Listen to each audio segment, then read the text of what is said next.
repaso de lo que vamos a ver un poquito en esta charla. Son algunos de estos temas que me parecía interesante compartir con ustedes. Y en primer lugar es por qué la IA puede estar descartando un mejor talento sin que lo sepas. Hablamos un poco de neurodiversidad, ¿no? Es un activo que la mayoría de los procesos hoy de selección están eliminando o no están teniendo en cuenta.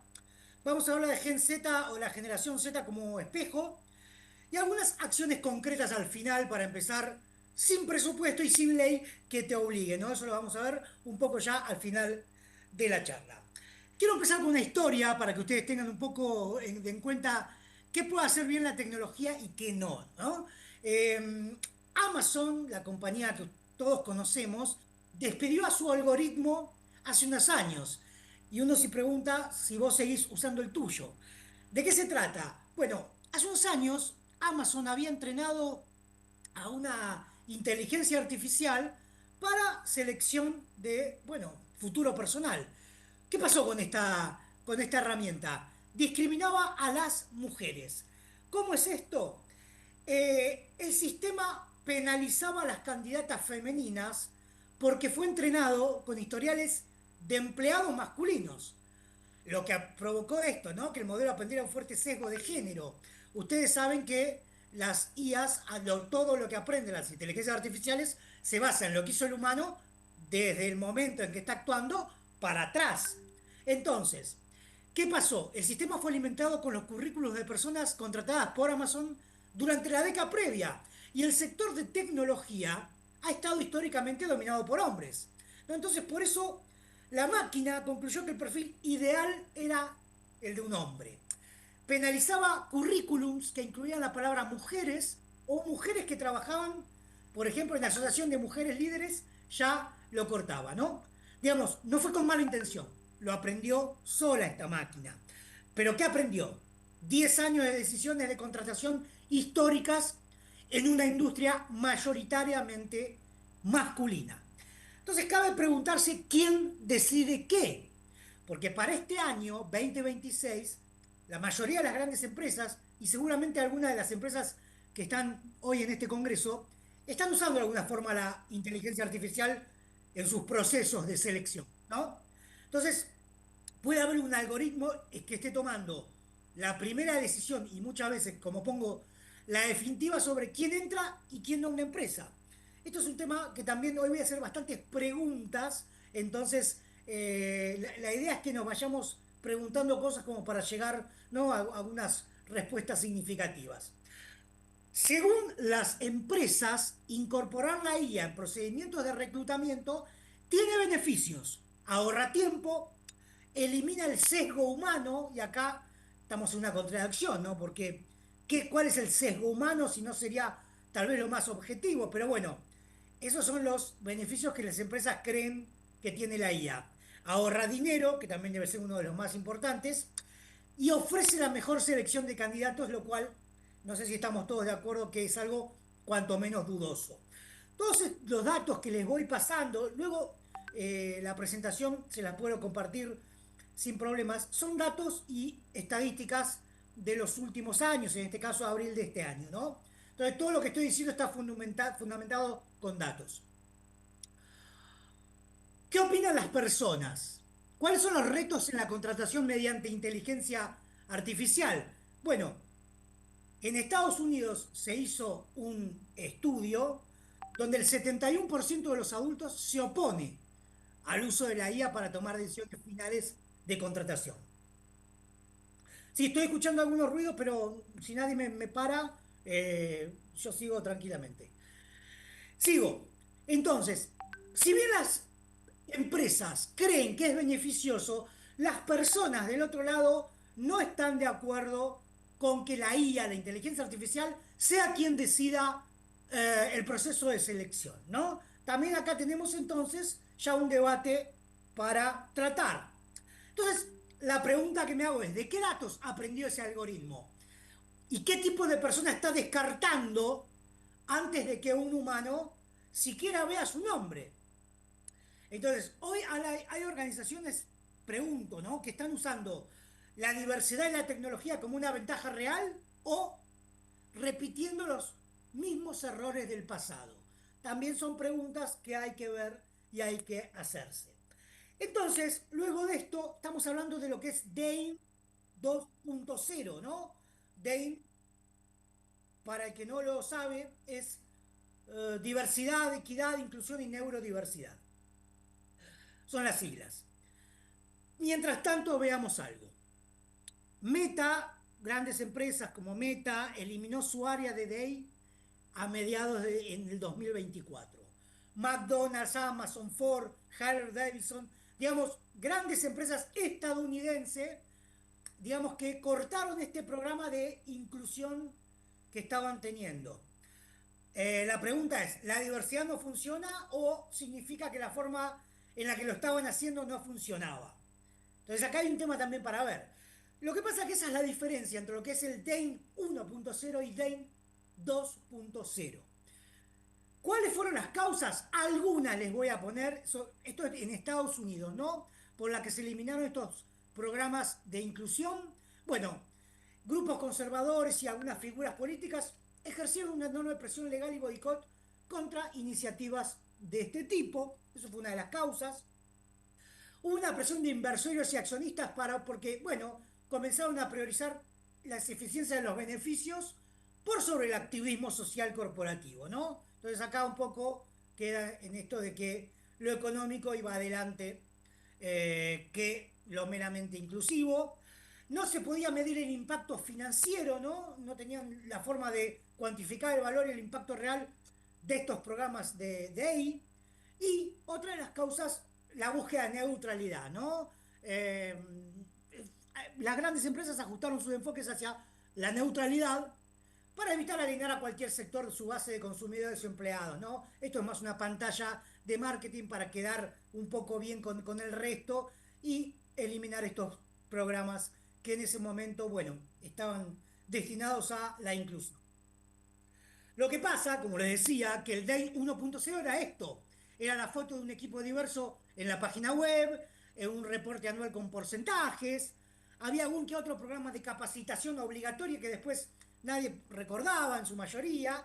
Y era un área separada del negocio, ¿no? Por esto, digamos, no tuvo el impacto o el éxito o lo que las empresas creían que iban a beneficiarse o iban a obtener. Ahora, lo que llamamos DAIN 2.0 es otra cosa.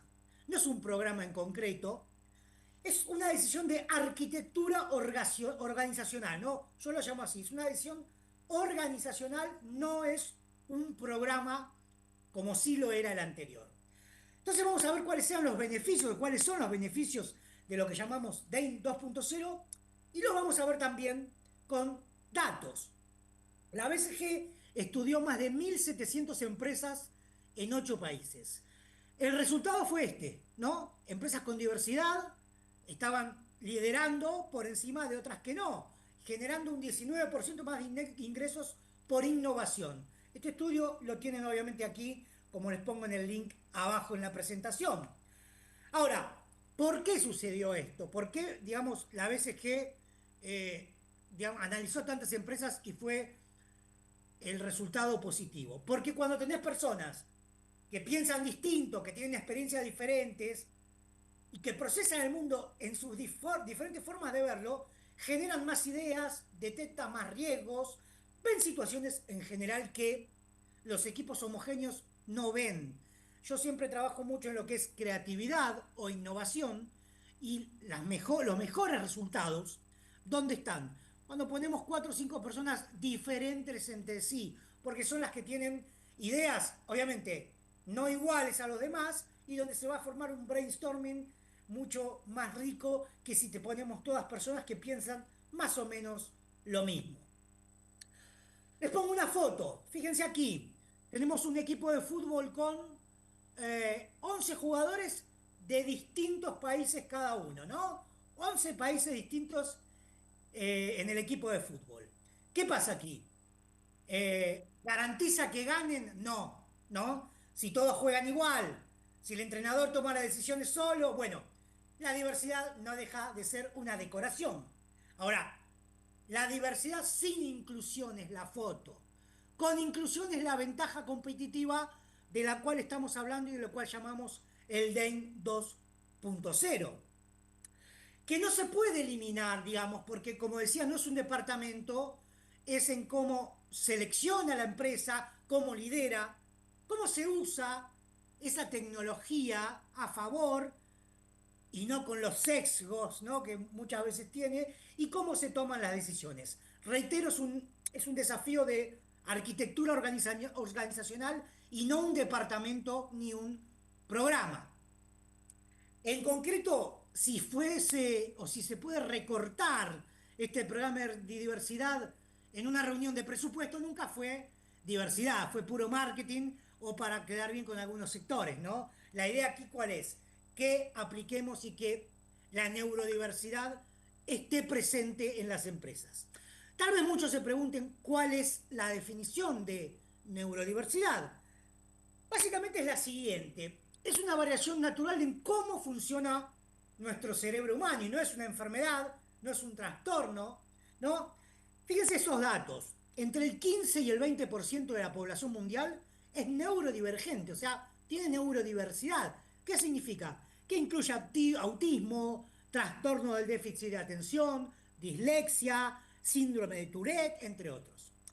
En general, con estadísticas generales, en una empresa de 200 personas hay entre 30 y 40 personas neurodivergentes, lo cual estamos hablando más alrededor de un 15% del total. Fíjense también que hay datos de los diagnósticos de autismo, seguramente lo sabrán, que aumentaron mucho en las últimas 3 décadas. En los años 90, hace 30 años, se diagnosticaba un caso por cada 2.500 niños. Hoy hay estadísticas que hablan de uno cada 36 niños, o sea, exponencialmente diagnósticos de autismo aumentaron en las últimas 3 décadas. No se sabe bien cuáles son las causas, si bien hay algunas cosas que se pueden tener en claro. A ver, hay una ampliación de los criterios de diagnóstico donde ahora se incluyen casos más leves y se los toma como autismo cuando antes no. También se investigan factores ambientales como probables causas de este aumento. Algunos lugares mencionan un exceso de vacunas en bebés, aunque no está probado científicamente. En concreto, no está probado todavía científicamente esta ampliación de causas de autismo, aunque, digamos, la tesis general es esta, ¿no? Que hay una ampliación de criterio de diagnóstico donde se incluyen casos más leves. Hay datos interesantes que también me gusta compartir. JP Morgan tiene un programa llamado Autismo en el Trabajo. ¿Cuál fue el resultado? Bueno, profesionales de ese programa cometen menos errores y son entre un 90 y un 140% más productivos que sus colegas neurotípicos, ¿no? Cuando hablamos de neurodiversidad, hablamos de neurodiversidad por un lado, valga la redundancia, y de lo neurotípico que vendría a ser, entre comillas, lo normal, ¿no? O lo que se denomina normal hasta el día de hoy. Deloitte, otra de las empresas, encontró que los equipos con personas neurodivergentes son un 30% más productivas que no la tienen. Y el Charter Institute of Personal Development, que es el instituto de recursos humanos más grande del mundo, publicó hace menos de 2 años que el 85% de las organizaciones que trabajaron en neuroinclusión reportaron mejoras directas en creatividad e innovación. Entonces, lo que les estoy hablando no es algo que se me ocurre a mí, sino que está probado con encuestas y datos. Entonces, ¿por qué no estamos incluyendo talento neurodivergente en las empresas? Esa es la pregunta que nos estamos haciendo y la cual habría que analizar, ¿no? Porque si vemos que los resultados son satisfactorios, no se está viendo una correlación entre esto y la realidad. Fíjense también que podemos hablar de gente descartada en su momento o que se iba a descartar una empresa. ¿De quién hablamos? De famosos neurodivergentes en el mundo. Richard Branson tenía dislexia, bueno, fundó Virgin, una de las empresas más importantes del mundo, y él mismo dice que esa dislexia lo obligó a pensar diferente y a rodearse de personas que complementaran lo que él no podía hacer solo.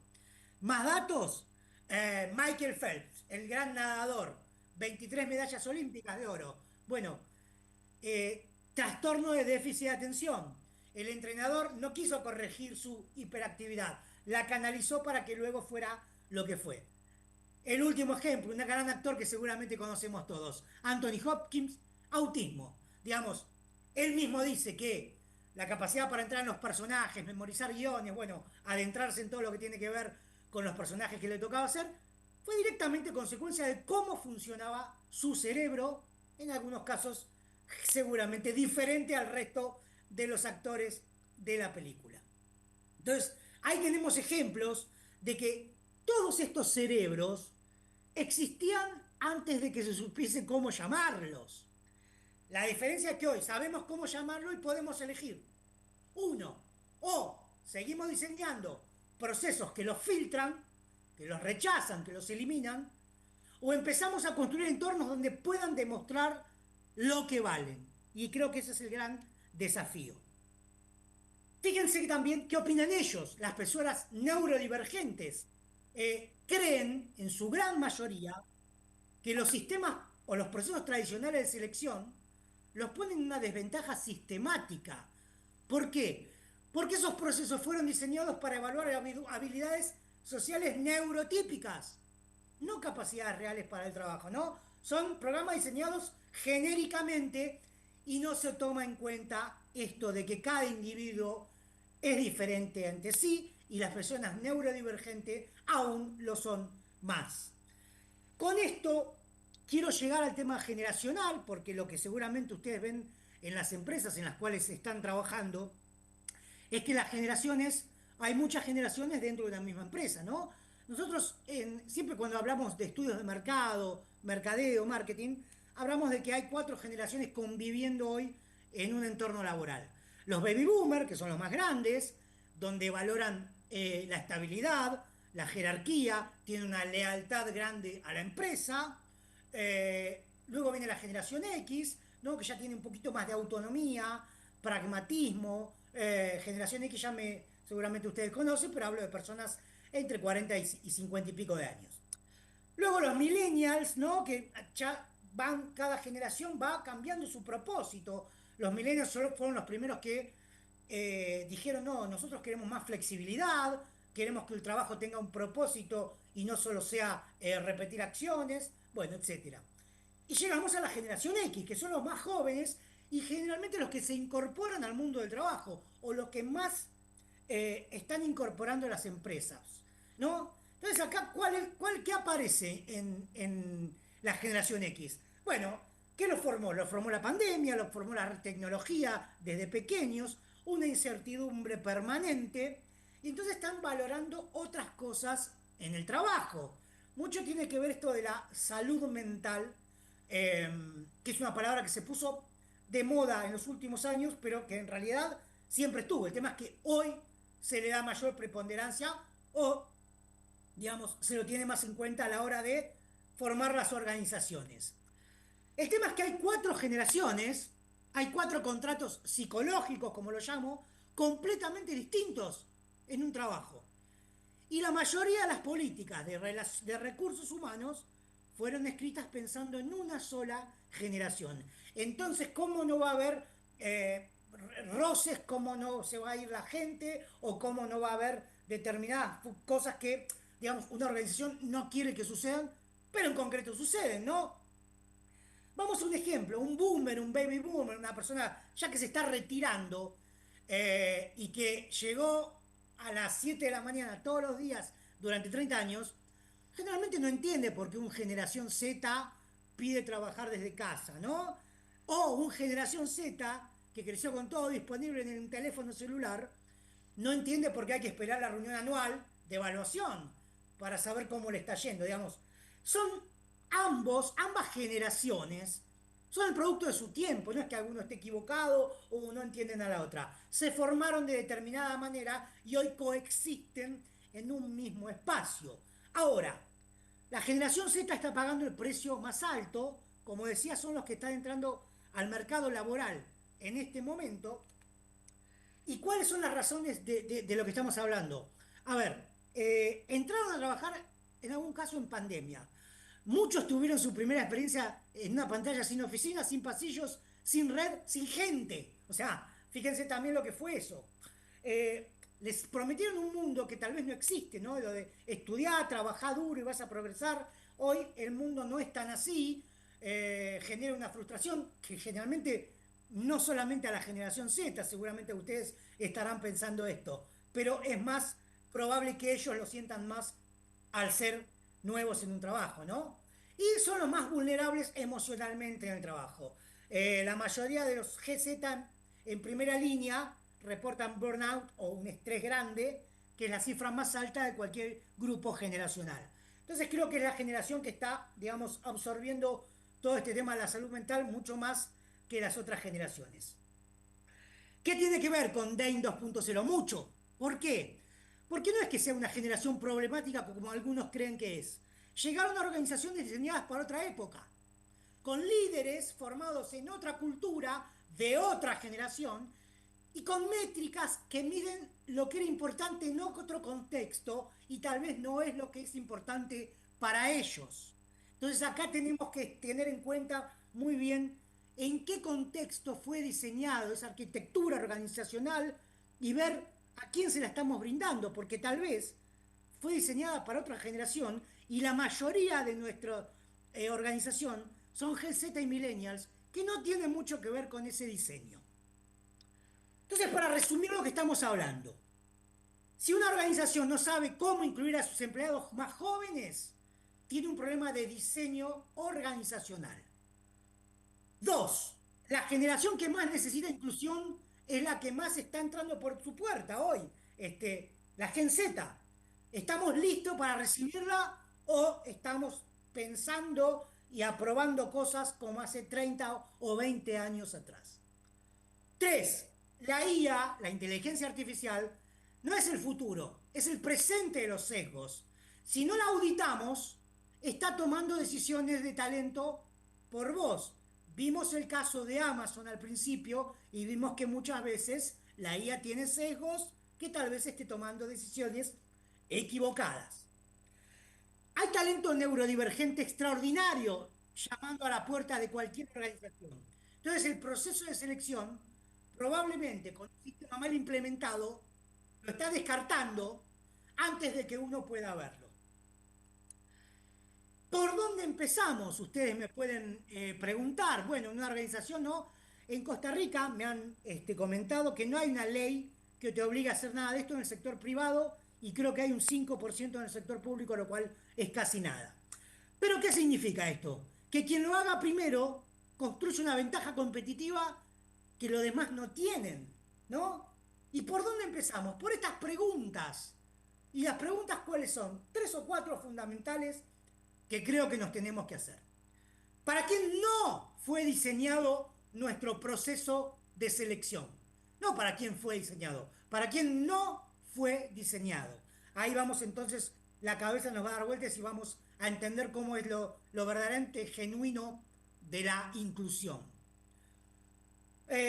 Otra pregunta, ¿qué generaciones tengo en mi equipo y qué contrato psicológico tiene cada una con la organización? A tener muy en cuenta esto. Y esto me parece también muy importante, ¿no? ¿Quién en mi organización es responsable de que la tecnología que usamos para decidir sobre personas sea éticamente revisada? Siempre hay un dicho o una frase que dice, nunca dejes la tecnología en una empresa en manos de la gente de tecnología. Digamos, creo que ahí la unión de equipos es fundamental para resolver algunos problemas que la tecnología también nos presenta. Yo quiero decirles algo, la empresa más inclusiva no es la más justa, como se podría hacer y como que podría quedar bien a nivel marketing. La empresa más inclusiva es la que tiene sentido común, es la más inteligente, la que mejor se comunica internamente y sobre todo una palabra que escucharán mucho, pero no se está desenvolviendo en forma real, lo que es la empatía, ¿no? Creo que la empatía forma parte de lo que hoy llamamos DEIN 2.0, diversidad, equidad, inclusión y neurodiversidad. Cuanto más lo pongamos en práctica en nuestras organizaciones, mejor van a ser los resultados. Muchas gracias.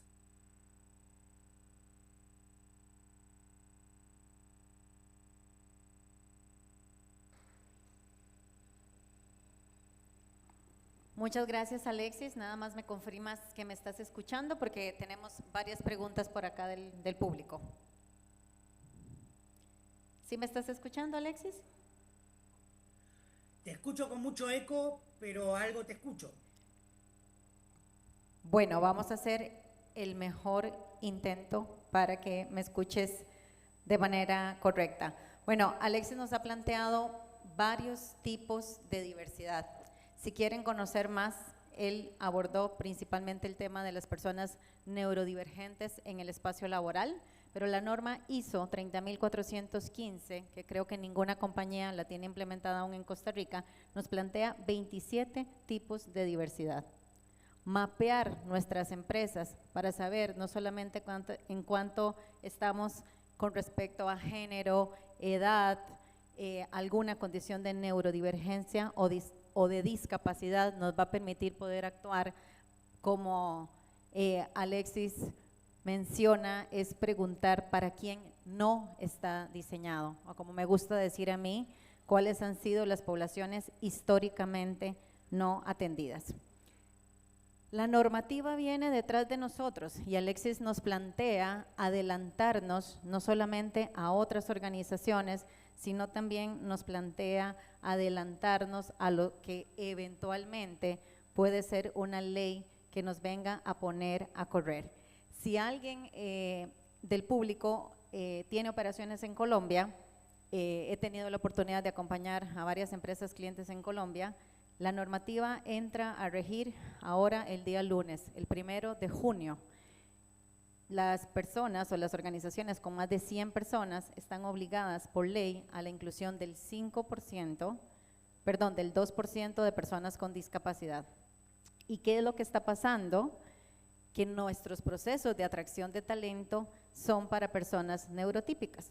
No están adaptados ni los procesos, ni las herramientas, y lamentablemente nuestros equipos de atracción de talento tampoco están preparados para que los procesos sean inclusivos, no solamente para las personas neurodivergentes, sino para las personas principalmente con discapacidad.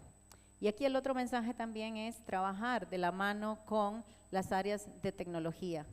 Nuestros activos digitales también tienen que ser accesibles.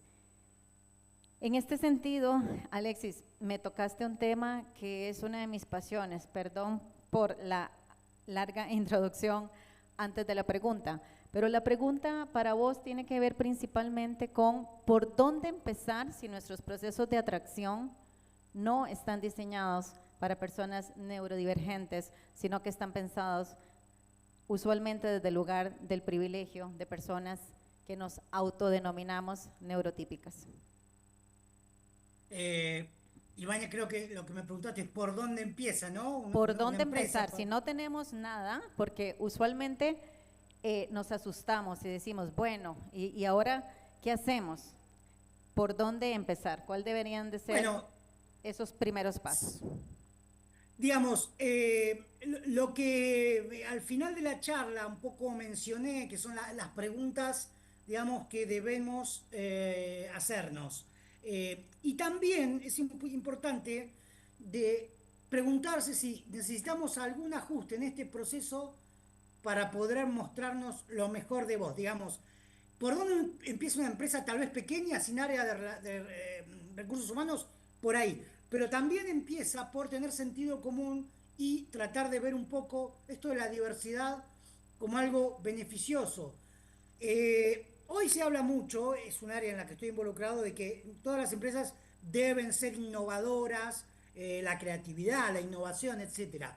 Sí, es verdad, diferenciarnos de la competencia creo que es uno de los retos más grandes porque hay mucho commodity en general en cualquier rubro, ¿no? Son todos más o menos servicios y productos similares y de qué manera nos diferenciamos, que seguramente la innovación, la creatividad es una de las cosas más importantes. Creo que ahí empieza, darnos cuenta de eso, que cuanto más creatividad e innovación vamos a tener, va a ser cuando tengamos un abanico de personas diferentes entre sí y no todos moldeados de la misma forma. Cuando digo diferentes generaciones, como bien dijiste, y diferentes cabezas, ¿no? Que es lo que hablamos cuando hablamos de neurodiversidad. Me parece que eso es lo más importante, ¿no? No es hablamos de empresas que eliminaron esos programas de Day, no es que no funcionaron, si hubo otro tipo de presión, acá estamos hablando de resultados en concreto que yo creo que se pueden dar. Y bueno, resumiendo lo que me decías, esto de las preguntas al final que hice son, creo que lo más importantes. Como en filosofía, no vamos a encontrar respuestas. Lo que vamos a hacer es empezar a preguntarnos cosas que nos pueden llevar a verdaderas respuestas. Pero creo que auditando un poco lo que tenemos y hacia dónde queremos ir, va a ser lo más importante en cualquier organización, sobre todo en aquellas que hoy no tienen diseñado un plan de esto de integrar neurodiversidad a la empresa. Muy bien, la siguiente pregunta tiene que ver con cómo medir la efectividad de estas acciones más allá de indicar cuántas personas neurodivergentes han participado en procesos de selección y cuántas personas neurodivergentes tenemos en nuestra empresa. ¿Qué otro indicador nos recomendarías tomar en cuenta? A ver, no es algo intangible, ¿no? Lo que podemos medir es las consecuencias de no tener estos programas entre nosotros. Rotación, ausentismo, falta de innovación, pérdida de clientes. Digamos, sí, hay un número. Pero acá más que nada estamos hablando de no números tangibles o no números de retornos de inversión, ¿no? Pero bueno, lo mismo, volvemos a las preguntas. ¿Cuánto te cuesta reemplazar a alguien que se fue porque no se sintió incluido, ¿no? O cuántos proyectos de innovación no llegaron a ningún lado porque todas en la sala pensaban igual. Ahí creo que está un poco medir en una organización en base a preguntas. Hay datos, digamos, que se calcula a nivel mundial, digamos, reemplazar a un empleado cuesta entre el 50 y el 200% de su salario anual, ¿no? Si la rotación baja, ya ahí tenés un ROI, un retorno de la nación más acotado. Pero digo, me parece que acá no estamos hablando tanto de números porque es algo a largo plazo y creo que después los números van a venir por sí solos. Desde mi humilde opinión es esa. Muchísimas gracias a Alexis Soco, quien nos acompañó desde Mar del Plata, Argentina.